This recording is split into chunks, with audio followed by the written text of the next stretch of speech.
O primeiro jogo que o marcou parecia um filme. Portugal ganhava a Espanha de goleada sem um Monstro Azevedo na baliza e com apenas 3 violinos. Foi um dos raros jogos em que Peiroteu não marcou. Mas foi preciso esperar até 1966 para assistir à melhor película do futebol português. Acredita que há muito em comum entre futebol e cinema, a começar pela forma geométrica onde tudo se passa. Um retângulo. O cineasta António Pedro Vasconcelos é o convidado desta semana do Cultura Tática. Muito obrigado pela sua presença. António, é não só uma admiração profissional, mas também pessoal pelo António Pedro. Sim. Mas, sobretudo, gostava de dizer isto. Eu tenho um apreço enorme para as pessoas que têm voz crítica, que são livres no seu pensamento, no seu raciocínio. Não quer dizer que tenham sempre razão. Mas, quando falam, não é uma questão de risco. É uma questão de convicção. Tem a ver exatamente consigo.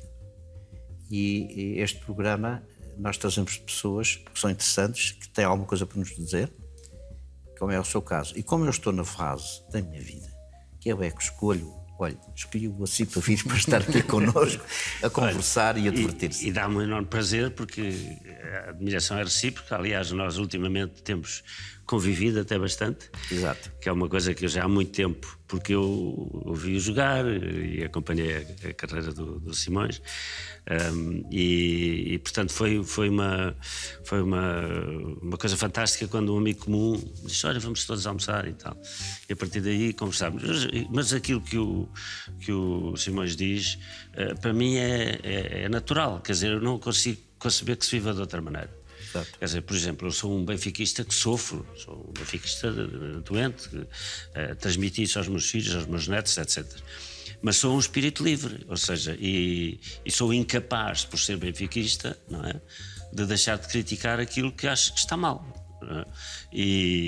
Portanto, isso não, eu sou incapaz em relação a isso, como em relação a qualquer outra coisa, apesar de poder ter as minhas simpatias, por exemplo, políticas, etc. Não tenho nenhum compromisso político com nenhum partido, mas de criticar. Mas acho que é uma coisa, para mim é uma coisa natural, normal, é a minha índole, é como respirar, porque senão não sou livre. Não é? Foi por causa disso que se libertou dos programas televisivos e dessas coisas todas? Não, por acaso eu libertei-me. Vamos lá ver, eu participei num programa de televisão, eu comecei a participar num programa na SIC, que durou pouco. Precisamente, por acaso é curioso, porque eu estava lá com um benfiquista e a SIC tinha acabado de eleger o Vale Azevedo, porque foi a SIC que elegeu o Vale Azevedo. E eu, desde o primeiro dia, fui extremamente crítico. E, portanto, era uma situação incómoda eu estar num programa como benfiquista a arrasar o meu presidente, o presidente do meu clube, não era o meu presidente. Não é? Lembro-me na altura que foi um dos maiores apoiantes do Luís Tadeu, que perdeu essas eleições com o Vale Azevedo. Na altura apoiava o Luís Tadeu, eu lembro. Sim, apoiei o Luís Tadeu. Infelizmente perdeu. Infelizmente perdeu. Mas foi muito assim que apoiou o Vale Azevedo. Aliás, o Rangel dizia, um dia disse... Vender-se sabonetes e presidentes da República. E Presidente da República, não elegeu o Presidente da República, mas elegeu um Presidente, de facto. Portanto, depois fui convidado para o Trio de Ataque e tive uns anos, 6 ou 7 anos no Trio de Ataque, porque era um programa de gente civilizada, que não escondia a paixão pelo seu clube. Estávamos lá enquanto portistas, sportinguista e benfiquista, mas que éramos capazes de criticar quando era preciso, não é? A partir de uma certa altura, quando o Benfica ganhou no primeiro ano do Jesus, aquilo tornou-se um bocadinho desagradável, porque o portista e o sportinguista aliaram-se e já era mais difícil ser imparcial. Mas eu demiti-me, não foi por isso, eu demiti-me em direto, aliás, porque coincidiu com uma altura em que o governo do Passos Coelho anunciou que ia privatizar a RTP. Eu sou um defensor do Serviço Público de Televisão, independentemente de existirem outros canais, mas sou um defensor da importância do Serviço Público de Televisão, por razões que não seria longo explicar. E, portanto, quando foi feito esse anúncio pelo Governo, eu decidi encabeçar um movimento para nos opormos a essa privatização. E, portanto, achei que havia o risco de se considerar que havia conflito de interesses e que eu estava ali a defender a RTP aquilo que a RTP me pagava. Não é? E, portanto, demiti-me em direto e expliquei porquê. E a partir daí não voltei. E nunca mais aceitou participar em programas desse? Não, mas também não. Não se rever nesta atual conjuntura, digamos assim. Não, agora também, eu confesso que os programas, a maior parte dos programas são um bocado desagradáveis de seguir. Não me revia nisso. E depois, há outra coisa, é que eu também eu comecei por escrever sobre futebol no Independente. Depois publiquei um livro com uma antologia das minhas crónicas e quis escrever sobre futebol de uma maneira diferente. E eu li muitos livros ingleses. Os ingleses são talvez os que têm a maior bibliografia sobre futebol, não só memórias como biografias. E também dois autores que me marcaram muito. Foi o Nelson Rodrigues, brasileiro, que tinha crónicas absolutamente extraordinárias, e foi um tipo uruguaio que escreveu o Futebol ao Sol e à Sombra. Agora de repente não me lembro do nome, mas que é um livro absolutamente extraordinário, porque é do intelectual que escreve sobre futebol, mas de outra maneira. E eu comecei a escrever crónicas em que falava do futebol, mas falava também do Shakespeare, do Plutarco, do Homero, enfim, de outras coisas, porque de facto eu acho que o futebol é mais do que aquela paixão simples, clubista, etc. O futebol tem outras envolvências. E inclusivamente, é uma coisa que eu digo, por exemplo, ao meu neto mais novo, que agora tem 20 anos e já é treinador de futebol. A aspiração dele era ser guarda-redes do Benfica, mas não conseguiu ter a minha altura. Portanto, teve de desistir. Ficou com a paixão, mas não com a genética, não é? E então está a tirar um curso e tal. E eu sempre lhe disse, e ele é um benfiquista, daqueles como eu, não é? E eu sempre lhe disse, olha, que o futebol é também uma lição de vida. Tu tens que aprender a perder, é bom que te revoltes quando perdes injustamente, mas é preciso saber passar por cima. Portanto, o futebol é o espelho da vida. É uma paixão, não é? Mas que nos ensina a viver se a gente olhar bem para ela, a conviver com os outros, a ter fair play, enfim, e ao mesmo tempo a ter ambição, a querer ser bom. Não é? Mas não querer ser bom de qualquer maneira, nem passando por cima dos outros, enfim. E portanto, mas esse período em que eu falei sobre futebol, escrevi e falei sobre futebol, foi um período em que era-me quase impossível fazer cinema. Foram cerca de 8 anos em que eu não conseguia fazer cinema, não interessa estar aqui a expor as razões, e portanto arranjei um outro tipo de atividade que igualmente me apaixonava e onde achava que podia dar algum contributo, porque se me pedissem para falar sobre basquete não claro. Ia, ou sobre física quântica, qualquer coisa não ia. E deu-me muito gozo, mas foi um período que acabou. Agora continuo a ser adepto. A ser um adepto normal. Eu sei que há uma frase sua, não é? Em que fala que o futebol e o cinema têm muitas coisas em comum. Muitas coisas parecidas. Na verdade, falou aqui daquilo que tem que ser a paixão controlada. Sim. Ou seja, exatamente. Todo o país, toda uma sociedade, todos nós temos defeitos e virtudes. O futebol tem muitas virtudes, mas normalmente é vencido pelos defeitos. E este é um problema. É um problema e nós estamos, de facto, não a formar, mas a deformar, sobretudo com estes debates na televisão, estes programas, estamos exatamente a fazer isso. Ou seja, estamos, por um lado, parece que a paixão tem bicos, pica e ofende, e por outro, aumenta a agressividade, a atitude agreste, como se fosse a forma de defender o seu clube e a sua paixão. Tudo isto está invertido. E, portanto, é péssimo, não é? Não sou eu seguramente que vou mudar, mas enquanto cá andar eu vou tentar a mesma coisa que o amigo faz. Enquanto cá andarmos, vamos defender estes princípios, porque de facto nós crescemos assim. Não foi de outra maneira que nós crescemos. Mas assim, repare que isto está a atravessar todas as outras atividades, inclusivamente a política. Sim. A política também se tornou uma coisa em que a paixão, ganhar votos, etc., vale tudo. Quer dizer, e deixou de haver a capacidade de ver as coisas com discernimento, dizendo eu sou socialista, ou eu sou do CDS, ou sou de direita, mas tenho uma voz crítica. ter uma voz crítica. Lógico. E isso é uma coisa muito má para a sociedade. Aliás, toda a sociedade está a começar um bocadinho com essas paixões, às vezes até coisas tontas, por exemplo, os fãs de determinados filmes que não admitem determinadas coisas, ou críticas, Sim. ou de séries, não é? Sim, Portanto, isto está a ser um bocadinho transversal a toda a sociedade. É verdade que se apaixonou pelo Benfica bicampeão europeu?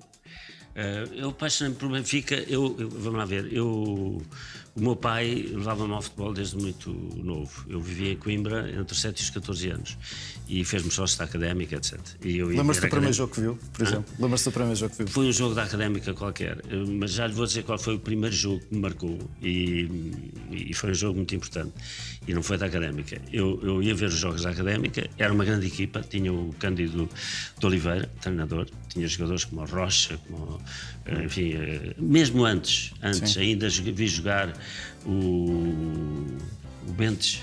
Sim, ponta esquerda, o Bentes. Ponta esquerda, que era chamava-lhe o Rato Atómico. O Torres, o Central também, essa gente. Sim, o Torres, enfim, o Gil, o Nana, enfim, vários jogadores.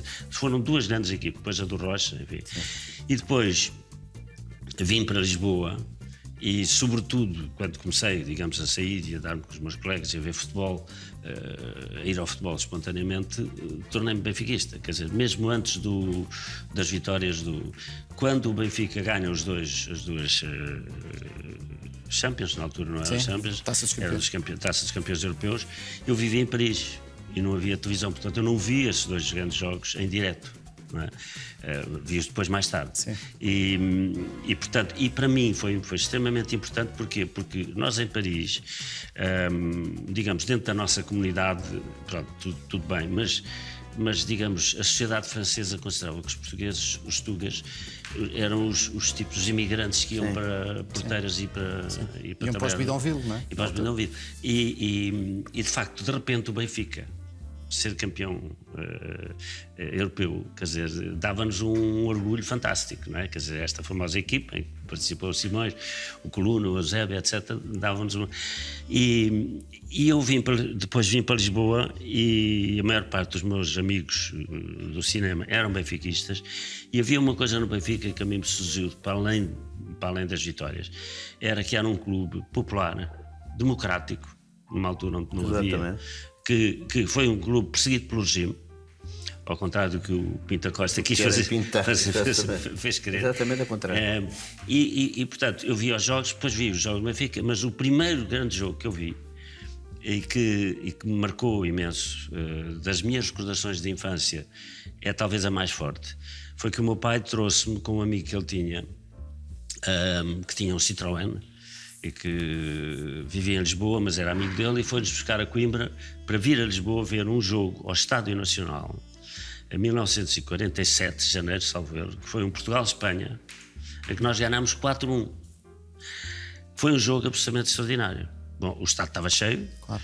O Azevedo, que era o grande guarda-redes, não jogou, porque tinha partido um braço num jogo com o Sporting Benfica e tinha jogado a segunda parte com o braço ao peito. Não se podia substituir. Não havia substituições na altura. E então jogou o Capela, mas o Azevedo estava lá e apareceu com o braço ao peito e foi uma salva de palmas incrível, não é? No estádio todo.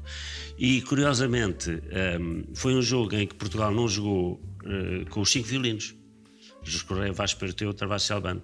Jogou o Jus Correia, mas depois jogou Araújo, não jogou o Vasques, jogou o Peiroteu, jogou o Travassos e jogou o Rogério Pipi. E nós ganhámos 4-1 e começámos a perder 1-0 no primeiro minuto. E curiosamente foi um dos raros jogos em que o Peiroteu não marcou nenhum golo. Foram 2 golos do Araújo no primeiro tempo e 2 golos do Travassos no segundo tempo. E o Peiroteu não marcou nenhum golo e eu lembro-me que o Peiroteu despediu-se do futebol relativamente cedo.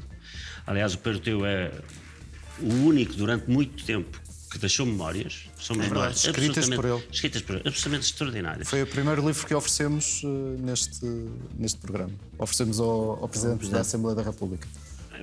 Ora, é um livro absolutamente extraordinário, porque é um jogador que realmente tomou nota de tudo e que escreveu sobre. Ele saiu do Sporting com alguma mágoa. E abriu uma loja de venda de produtos de desporto ali na Famosa Casa Peiroteu. Casa Peiroteu, ficava ali no Chiado. E eu lembro que era miúdo, não era sportinguista, mas o Peiroteu era Claro. uma glória. O ídolo nacional. E ainda hoje é o jogador com o recorde de golos por jogo Sim. do mundo. Sim. E O melhor rácio. do Melhor jogo, rácio, exato. golos do jogo. Os golos por jogo. E eu lembro que era muito miúdo e tinha aquela curiosidade para o Peiroteu, ia lá espreitar a loja e tal, ver se o Peiroteu lá estava atrás e tal. E aconteceu uma coisa muito engraçada, muito curiosa, porque Portugal ganha 4-1 e uns meses depois perde 10-0 com a Inglaterra. Inglaterra. No estádio Nacional. Era o Stanley Matthews, lembro perfeitamente. Bem, O primeiro jogo que o Dr. Jorge Sampaio, que também esteve aqui, Eu contou. vou-vos aqui a dizer, história. já agora, só apenas uma pequenina interrupção. Eu tive o prazer especial, este privilégio tremendo, de dizer que joguei contra o Matthews no dia que fez 50 anos de idade. O senhor foi jogar. É uma coisa curiosa. Ele jogou até aos 52 anos. Exatamente, aos 50 anos. E ele era ponta direita, muito rápido, driblava extraordinariamente bem. O Fernando Cruz, que era o lateral esquerdo, que era um rapaz, era uma muito boa pessoa, jogava bem tecnicamente, mas passava-se da cabeça.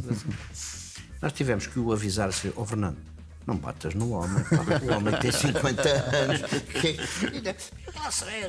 O homem, há um momento que faz uma coisa diabólica, parece que fez aqui no Estado Nacional, mas eu vi com os meus olhos, que faz um drible, sai da linha lateral e vai apanhar a bola na frente, sai do campo. O jogador que o marca parece um espectador. Claro. Parece que o gajo foi-se embora, não é? Eu vi esse homem jogar com 50 anos, não o vi jogar antes. E tive o privilégio, foi o testimony game para ele. Como é que ele jogava quando tinha 25? Sim. Se o homem jogava assim com 50 anos, como é que jogava com 25? Porque quando nós estamos a falar de reis de futebol, eu confesso que esse homem, para mim, foi o primeiro rei que eu vi jogar. Provavelmente, sim. É uma coisa extraordinária. O problema que há é que muitos dos grandes jogadores, até uma certa altura, não estão filmados. Sim, não Por há. exemplo, Exato. o Peiroteu, não há nenhum gol do Claro. Peiroteu filmado. Claro. O Peiroteu Eu vi única- aqui há tempos o Sporting apanhou lá uns resumos e eu vi num ressalto fora da área o homem deu um pontapé na bola, que foi uma coisa doida. Gol. Há um momento do Peiroteu que é no filme O Leão da Estrela. Exatamente. Aqueles filmes o Peiroteu. Exatamente. Mas fora isso, praticamente Não há nada. se disciplinado. Os meios, Portanto, os meios. nós é um bocado uma coisa mítica. Claro. As pessoas que o ainda conheceram torna e que mais, viram, ainda torna a lenda maior. Olha, não é? mas a propósito disso, vou para esta pergunta que me invadiu, que é o seguinte: nessa altura não havia meios, hoje há, mas continua a ser difícil fazer cinema. Esta é uma questão que eu queria lhe pôr.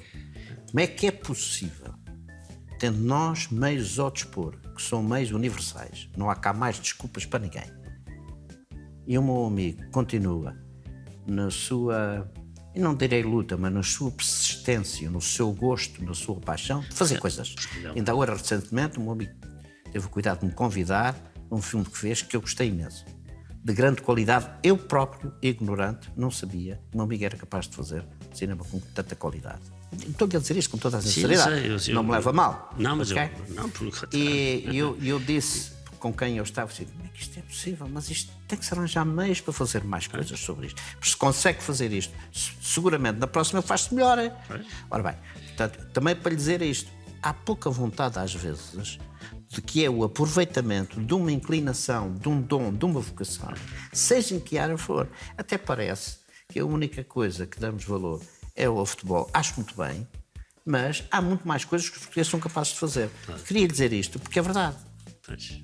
Existem os meios e não há desculpas para isso. Pois, mas olha, o dinheiro, o futebol, perdão, Cinema. o cinema é uma atividade cara e que não se paga no mercado português, portanto, é pequeno. Mas isso todos os países da Europa têm essa dificuldade, porque os americanos têm uma vantagem competitiva que é terem um país com milhões de habitantes e que fala a mesma língua, e terem uma capacidade de exportação planetária. Exatamente. E tem uma O indústria já cinema. montada, não é? E uma indústria montada, enfim. Promoção. Por muitas razões, as duas guerras ajudaram, etc. Mas hoje os países europeus não têm essa capacidade, mesmo os que têm por exemplo, mercado. uma indústria, maior capacidade, como a França, a Alemanha, etc., não conseguem, é muito difícil de competir. Portanto, há sempre uma intervenção do Estado. O problema em Portugal é que isso foi agravado desde o 25 de Abril, porque o Estado chamou a si a decisão sobre quem filma e quem não filma. Claro. E isto é uma aberração própria da Coreia do Norte. Quer dizer, só na Coreia do Norte é que isto deve acontecer. E ninguém quer mudar isto. Portanto, eu nos últimos tempos tenho tido a felicidade de ter podido fazer filmes, 2 em 2 anos, e eu não gosto de me queixar, não sou, acho que é uma das coisas piores das portuguesas é o queixume. Quer dizer, as pessoas podem ter muita razão de queixa, mas eu pergunto sempre, está bem, e o que é que fizeste para mudar as coisas? O que é que tu fizeste? Sim. A queixar-te, andar aí a queixar-se não chega. Portanto, eu não gosto de me estar a queixar. Mas a verdade é que eu fiz, ainda outro dia estive a apresentar um livro sobre Woody Allen e fui ver e ele tinha feito 47 filmes, enquanto eu, no mesmo período em que eu fiz 11. Pois. Pronto, eu não quero comparar com o Woody Allen. Sim, mas a cadência, eu, se tivesse a cadência do oportunidade, Woody Allen, claro. fazia um filme por ano. Claro. Ou fazia no mínimo um filme de 2 em 2 anos, portanto, podia ter feito 20 e tal filme. E é aquilo que eu gosto e é aquilo que eu acho que tem algum jeitinho. Portanto, eu acho que as pessoas e uma sociedade é mais feliz se toda a gente tiver a oportunidade de desenvolver os seus talentos, porque toda a gente tem talento, nem que seja para fazer sapatos. Mas faz todo sentido. Se nós temos um dom, se temos um jeito, temos que investir, mesmo sabendo que perdemos. Porque, afinal de contas, a perder dinheiro, nós divulgamos e promovemos o nosso país e as nossas capacidades. A questão da vocação não tem que ser confundida com rentabilização. Claro. Não é? Claro. Tem a ver com representação, que é uma coisa diferente. E o cinema internacional Tem que ser visto como um investimento. universal, não há outra coisa a fazer. António, deixa-me só colocar na sequência dessa sua questão uma outra questão, que é porquê é que não há grandes filmes ou não há bons filmes de desporto e muito menos de futebol? Todas as tentativas de fazer filmes de futebol são uma coisa assim meio atabalhoada. Já uma vez tive uma conversa com o Jorge Jesus, com quem eu falava muito quando ele estava no Benfica, e até já disse isto noutras ocasiões. Provavelmente porque o futebol e o cinema são muito parecidos. Isso é uma das razões, ou seja, há uma espécie de competição, porque o futebol, e eu lembro-me dessa conversa com o Jorge Jesus, que estava a dizer isso, e estava-lhe a dizer, olha, o futebol e o cinema passam-se os dois num retângulo. Não é? Exato. O que é importante para os espectadores e para os adeptos é o que se passa dentro do campo, são os jogadores e os atores. Não é? Mas para eles terem aquelas performances é preciso alguém por trás que os dirija, que os treine, Claro. não é? E que não é tão visível. Depois são 90 minutos, o futebol de antes, o cinema de antes era 90 minutos e tinha intervalo. Exatamente. Agora dura um bocadinho mais. Depois, um bom jogo é um jogo que tem suspense até ao fim. Um jogo em que um clube está a ganhar 5-0. Uma série de coisas em comum. E depois há uma coisa muito curiosa que eu verifiquei no fim dessa conversa, é que um jogador tem a bola nos pés ou na cabeça, toca na bola durante um jogo à volta de 2 minutos e meio. E sabe quanto é que rende um dia de filmagens em termos daquilo que fica no ecrã, 2 minutos e meio. Bom, isto são as semelhanças. Agora, porquê é que não há grandes filmes sobre futebol? Porque das duas uma. Ou você quer fazer um filme sobre uma grande figura do futebol, e se você vai inventar uma figura qualquer... Vai sempre haver comparações. Mas aquele fulano não existia, Claro. percebe? Ou então vai fazer um filme sobre um grande jogador e, primeiro, ele não tem tempo para estar a filmar. Claro. Depois, nada garante que ele seja um bom ator. Claro. Se você arranja um bom ator para jogar futebol, depois as jogadas não são... Claro. Bom, pode fazer uma coisa sobre o futebol sobre os bastidores do futebol, sobre os lados negativos do futebol, mas isso não atrai as Há pessoas. um bom filme inglês que é o Looking for Eric, em que aparece o Cantona, que é uma história, se calhar, dos mais interessantes, e depois há, claro, a Fuga para a Vitória, que está na memória de mas toda é a gente. fraco. Sim, mas É um como filme filme muito em fraco. si. É um filme muito fraco como Sim. filme. O melhor momento do filme, se calhar, é aquele toque do Ardiles a passar a bola por trás da cabeça do Foi uma boa ideia. Mas não saiu muito bem. Não saiu muito bem. Em termos de jogo, não é? Em termos de história. Não, são rivais. E aí são remakes, assim. e são remakes de várias histórias. História verídica é esta que temos aqui para si. É um livro que lhes oferecemos, que são 366 histórias de futebol e com uma muito engraçada. Nós hoje estamos a gravar o programa no dia 2 de maio e sabe que dia é o dia 2 de maio, António? Eu sei. Sim. O que é que aconteceu no dia 2 de maio? Tem ideia? Dia 2 de maio, julgo eu, foi o dia que jogámos em Amsterdão. Exatamente. Faz hoje, precisamente. Amsterdão, É 1962. hoje, precisamente, o aniversário em que o António ainda hoje é o jogador mais novo de sempre a vencer a Taça dos Campeões Europeus. Continua isso, eu sou o mais jovem campeão europeu de sempre. Isso está retratado neste livro do Rui Miguel Tovar. Há mais histórias. Eu sei que o António Pedro gosta muito de histórias e tem uma para cada um do dia do ano.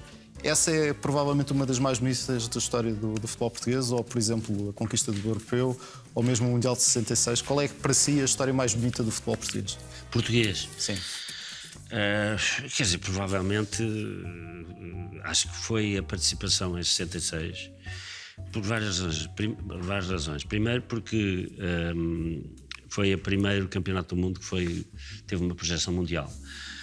Segundo, porque apesar de Portugal ter perdido as circunstâncias que se conhecem, foi de longe a melhor equipa, quer dizer, era de longe a melhor equipa. Ainda hoje eu vejo os jogos, é incrível aquela equipa. E portanto foi uma coisa que nos encheu de orgulho, não é? E mesmo o próprio regime passou a olhar o futebol de outra maneira, porque quando foram as vitórias do Benfica, o regime não ligou nenhuma. Claro. E depois começou a querer aproveitar-se do Eusébio, sim. Até porque havia as guerras coloniais, sim. E tal, como se aproveitou da Amália. Claro. Quer dizer, porque há um mito que é os três Fs, futebol, Fado e Fátima, e o regime odiava o Fado, odiava o futebol e tinha péssimas relações com Fátima. Ao princípio e no fim e tal. Portanto, é um mito completo. É um mito completo. Eu procuro desmistificar isso. Há anos que eu ando a dizer essas coisas. Porque realmente isso não é verdade. Não é? Porque, curiosamente, aproveitou-se muito mais o futebol mais tarde, depois de 25 de abril, do que nessa altura. Eu lembro-me já agora, a propósito disso, a única vez que fui recebido por Salazar foi nessa altura, em 1966, em que todos fomos passos do Conselho, não é? Assim se dizia. Então. E o Salazar não conhecia ninguém. Teve ali umas dificuldades tremendas, confundiu o Vicente com o Coluna e não sei o quê. Então, o Mérito Mais é que ia acompanhando e ele ia dizendo, porque ele gostava imenso de futebol, os netos dele e aquela coisada toda. Ele conhecia os jogadores. Salazar não. Salazar esteve ali e fez aquele papel de Estado, digamos assim. Mas o que ele sabia de futebol, que era zero, continua a saber zero de futebol. Mas tem toda a razão. O António tem toda a razão. É a partir daí que, de facto, o regime olha e vê a tensão que há aqui esta geração. Há um aproveitamento há que aqui esta fazer. Geração. E aproveitaram-se. Nós, involuntariamente, servimos o regime, como é óbvio.